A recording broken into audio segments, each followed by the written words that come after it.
Ha bisogno anche di risorse, perché loro mettono il tempo, mettono le loro motociclette, mettono tutta la loro passione a servizio della comunità, però hanno anche bisogno di avere qualche risorsa. Adesso che la provincia non c'è più e che tanti enti locali hanno grandissime difficoltà, no, a trovare nei loro bilanci, l'ente superiore ha la necessità anche di trovare dei piccoli capitoli, perché loro si accontentano di poco. Quando riescono ad avere il rimborso della benzina è già tanto, no? Che chiedono.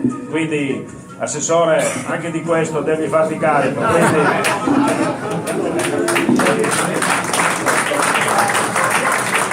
Delle grandissime risorse che tu amministri, cerca di fare qualche economia per sostenere la motostafetta, perché quell'azione che loro fanno, e li ringrazio appunto di nuovo per il loro lavoro, è quello di sensibilizzare i giovani. Quando eravamo giovani tutti, adesso siamo ancora giovani, ma abbiamo 40 anni di esperienza dopo i 20,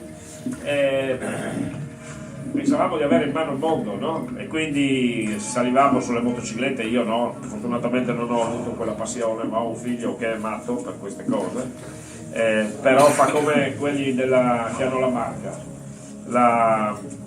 tirano su per fare le manutenzioni ad aprile, la mettono giù ad ottobre quando la stagione è finita. Lui ha una moto, una Ducati storica, e voi sapete che le Ducati sono moto di quelle che hanno bisogno di una manutenzione, no?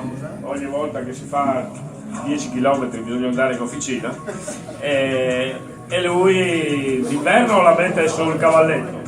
Quando arriva questa stagione inizia a fare le manutenzioni, quindi sono abbastanza tranquillo che non la usa tanto, no?